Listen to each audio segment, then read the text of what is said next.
میرے بھائیوں، قرآن کریم کیا ہے ایک بنیادی سوال ہے۔ جب تک آپ اس سوال کو نہیں سمجھیں گے کہ قرآن کریم کیا ہے، آپ دنیا کو نہیں بتا سکتے کہ قرآن کریم کیا ہے۔ کیوں سوالات ہوتے ہیں قرآن کریم کے اوپر، اعتراضات کیوں ہوتے ہیں قرآن کریم کے اوپر، کیا خوبی ہے کیا خامی ہے قرآن کریم کے اندر، یہ ہمیں خود جاننا ہوگا۔ جب تک ہم نہیں جانیں گے ہم دوسروں کو نہیں بتا سکتے۔ میں کچھ چیز آج یہاں بتاؤں گا، لیکن اس کا مطلب یہ نہیں کہ اس کنونشن میں نے جو کچھ بتا دیا یا یہاں پر علماء کرام نے جتنا بتا دیا صرف وہی کافی نہیں میرے بھائیوں۔ یہ تو صرف نشان راہ ہے، منزل کہیں اور ہے آپ کی۔ یہ منزل جلسوں میں ممکن نہیں، یہ منزل کانفرنسوں میں ممکن نہیں، یہ منزل کسی کنونشن میں ممکن نہیں۔ یہ صرف نشان راہ ہے کہ آپ کو یہاں سے راہ متعین کرنی ہے کہ قرآن کو ہم کیسے پہچان پائیں گے۔ یہاں سے صرف آپ کو طریقہ سیکھنا ہے، ورنہ نہیں تو آپ کی منزل آپ اپنے کمرے کے اندر چہر دیواری کے اندر جائیں، قرآن کریم کو اپنے سینے سے نہیں اپنے آنکھوں سے لگائیں، رکھیں سامنے، پڑھیں قرآن کریم کو، پھر پوچھیں قرآن کریم سے اے قرآن تو ہے کیا؟ تیرے اوپر یہ دنیا والے کیوں اعتراض کرتے ہیں اور جو تم سے محبت کرتے ہیں نیکیاں ملیں گی آپ کو۔ لیکن جو مسائل ہیں اس کا حل یہاں پر نہیں ہو سکتا ہے، بات میں کرنا ہوگا۔ ٹاپک یہ ہے کہ قرآن کریم کیا ہے۔ قرآن کریم میرے بھائیو اگر آپ غور کریں، قرآن کریم ہدایت کی کتاب ہے۔ جو قرآن کریم پر ایمان نہیں لاتا آپ کو معلوم ہے کہ وہ مسلمان نہیں ہو سکتا۔ قرآن کریم اللہ تبارک و تعالیٰ کی آخری کتاب ہے۔ کیسی کتاب؟ جو انسانوں کو یہ بتاتی ہے کہ آپ کو زندگی کیسے گزارنی ہے۔ اس لیے قرآن کریم زندگی گزارنے کے لیے قانون کی آخری کتاب ہے۔ قرآن کریم لاسٹ لا ہے، قرآن کریم آخری سنویدھان ہے۔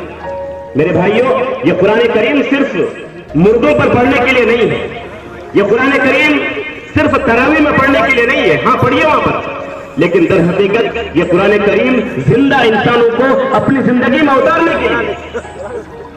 سارے کرام نے اپنی زندگی میں اتارا تو وہ کہاں سے کہاں پہنچ گئے پتا ہے آپ کو، خود نہ تھے جو راہ پر اور ہاتھی بن گئے۔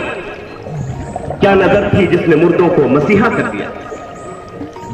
وہ بکریاں چرایا کرتے تھے، اونٹ چرایا کرتے تھے، لیکن قرآن سے قریب ہوئے تو قرآن نے ان کے سینے کو اتنا مجلہ کیا، اتنا مصفہ کیا کہ اس کو اپنے وقت کا امام بنا دیا۔ ابو بکر صدیق نے قرآن کو پڑھا تو وقت کے امام بن گئے، عمر فاروق نے قرآن کو سینے سے لگایا، وقت کے امام بن گئے، عثمان غنی نے سینے سے اپنے قرآن کو لگایا، وقت کے امام بن گئے، حضرت علی نے اپنے سینے سے قرآن کو لگایا، وقت کے امام بن گئے۔ کیا وہ امیر المومنین نہیں بنے؟ وہ معزز تھے زمانے میں مسلمان ہو کر، وہ معزز تھے زمانے میں مسلمان ہو کر، اور ہم خار ہوئے تاریخ قرآن ہو کر۔ میرے بھائیو، تاریخ کا معنی چھوڑنا، ہر قسم کے لوگ ہیں، اہل علم زیادہ ہے، زیادہ وضاحت کی ضرورت نہیں۔ وہ معزز تھے زمانے میں مسلمان ہو کر، اور ہم خار ہوئے تاریخ قرآن ہو کر۔ میرے بھائیو، ہم نے قرآن کو کہاں چھوڑ دیا، کیسے چھوڑ دیا، اس پر بھی ہم کو غور کرنے کی ضرورت ہے۔ میرے بھائیو، قرآن آپ کو سکھاتا ہے کہ آپ کو زندگی کیسے گزارنی ہے۔ قرآن آپ کو بتاتا ہے کہ آپ کو اپنے والدین کے ساتھ کیسا حسن سلوک کرنا ہے۔ قرآن آپ کو بتاتا ہے کہ ماں کا حق کیا ہے۔ قرآن آپ کو بتاتا ہے پڑوسی کا حق کیا ہے۔ قرآن آپ کو بتاتا ہے کہ آپ کو اپنے بادشاہ کے ساتھ کیسے رہنا ہے۔ قرآن آپ کو بتاتا ہے ایک بادشاہ کو ایک رعایا کے ساتھ کیسے رہنا ہے۔ قرآن بتاتا ہے ایمان کیا ہے، قرآن بتاتا ہے اسلام کیا ہے، قرآن بتاتا ہے اللہ کون ہے، قرآن بتاتا ہے فرشتے کون ہیں، قرآن بتاتا ہے جنات کون ہیں، قرآن بتاتا ہے انسان کی حقیقت کیا ہے۔ قرآن یہ بتاتا ہے کہ ان ساری اس دنیا کے وجود سے پہلے کیا تھا۔ قرآن یہ بتاتا ہے دنیا ختم ہونے کے بعد کیا ہوگا۔ میرے بھائیوں، قرآن اپنے آپ میں ایک معجزہ ہے۔ کیسا معجزہ؟ بہت زیادہ معجزے آپ نے سنے ہوں گے، ایک چھوٹا سا معجزہ میں آپ کے حوالے کرتا ہوں۔ قرآن کریم نازل ہونے لگا، پیارے نبی جناب محمد رسول اللہ صلی اللہ علیہ وسلم نے مکہ کی وادی میں اعلان کیا ہے لوگ آؤ، جمع ہو جاؤ۔ لوگ جمع ہو گئے، کہا کہ میں تم سے ایک بات کہنے والا ہوں، آپ تمام لوگ جانتے ہیں، میں صرف اشارہ کرنا چاہتا ہوں۔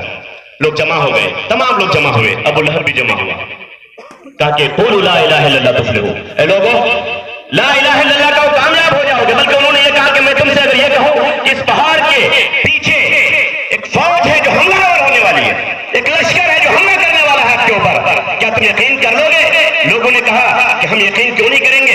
आपको हमने कभी झूठा नहीं पाया, कभी झूठ बोलते हुए नहीं सुना। पूरी जिंदगी आपकी हमारी निगाहों के सामने भी थी, ये पाकीज़ा जवानी आपकी हमारी निगाहों के सामने भी थी। कभी आपने झूठ नहीं बोला। आप बोल देंगे पहाड़ के पीछे एक फौज है जो हमलावर होने वाली है, हम लोग यकीन कर लेंगे। अगर ठीक है, अगर इतना यकीन है तो मैं कहता हूँ क़ूलू ला इलाहा इल्लल्लाह तुफ़्लिहू, ऐ लोगों ला इलाहा इल्लल्लाह कहो, कामयाब हो जाओगे। क्या हुआ? इतना कहना था कि वो अरब, वो कुरैश, वो अहले मक्का जो जनाब मोहम्मद रसूलुल्लाह सल्लल्लाहु अलैहि वसल्लम को अमीन और सादिक कहा करते थे, पलट गए।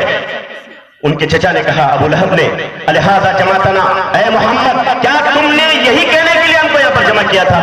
भिड़क गए, गालियां दी। तब पर किया मोहम्मद, ऐ मोहम्मद तुम्हारे हाथ खाकालोद हो जाए, तुम्हारे हाथ टूट जाए, तुम बर्बाद हो जाओ, तबाह हो जाओ। ये गाली अरब की जुबान में। प्यारे नबी सल्लल्लाहु अलैहि वसल्लम का दिल टूट गया मेरे भाई, दिल टूट गया। चचा ने तमाम लोगों के सामने भतीजे को डांट दिया, कहा, ऐ मोहम्मद, या मोहम्मद तब्बल लक या मोहम्मद अलहाज़ा जमातना, ऐ मोहम्मद क्या इसीलिए तूने यहां पर मुझे जमा किया? यही करना था। अगर यही करना था तो फिर शोरगुल करने की क्या जरूरत थी? अपने आप को अमीन और सादिक कहलाने की क्या जरूरत थी? अल्लाह का रसूल सल्लल्लाहु अलैहि वसल्लम का दिल टूटा, बड़ा अफसोस हुआ।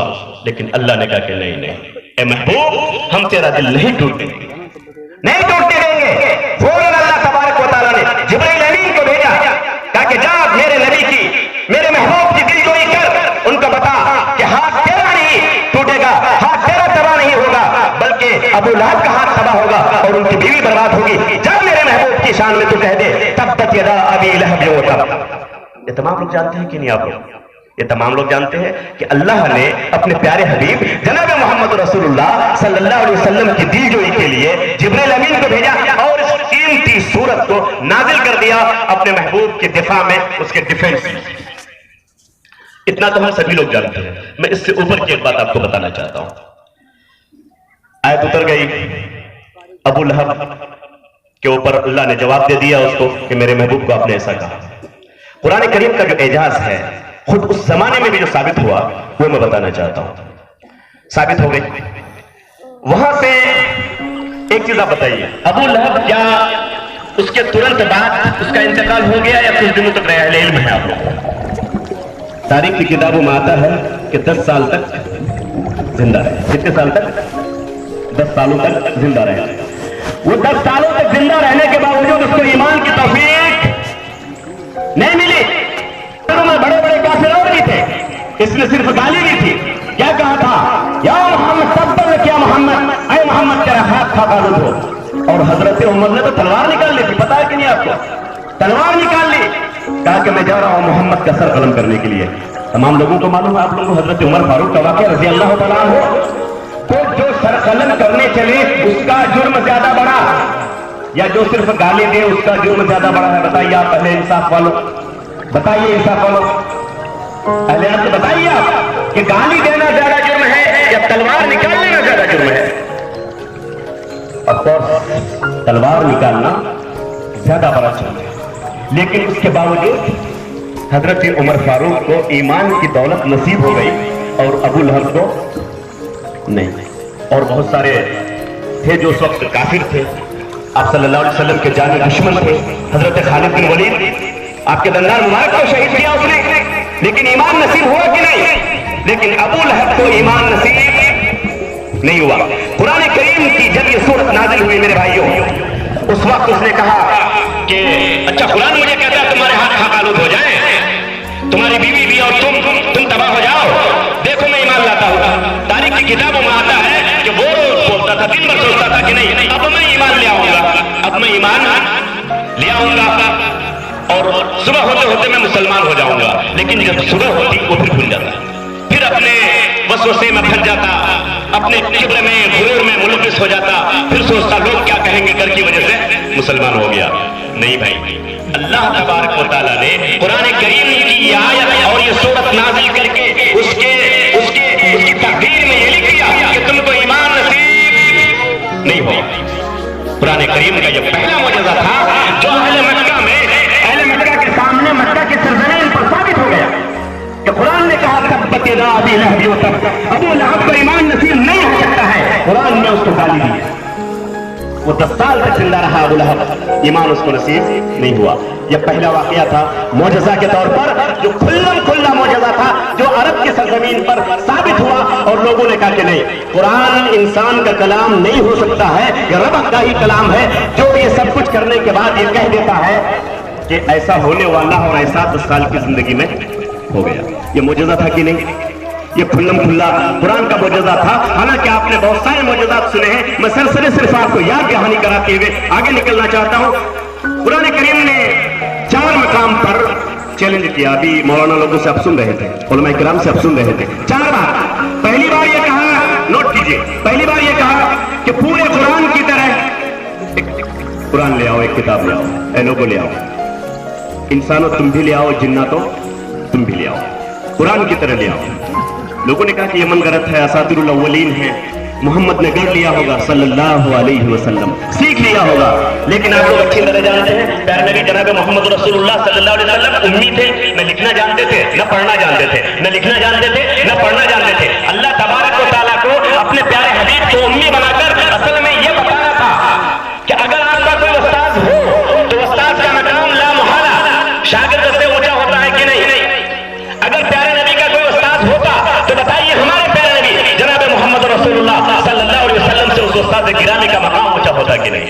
अल्लाह को यह पसंद नहीं था कि मेरे हबीब मेरे महबूब से ऊंचा किसी और का मकाम नहीं रखा उस्ताद, नहीं रखा उस्ताद। खुद से अल्लाह तबारक व तआला ने उनको वही की, उनके सीने को मुनव्वर कर दिया, कुरान को उनके दिल पर उतार दिया।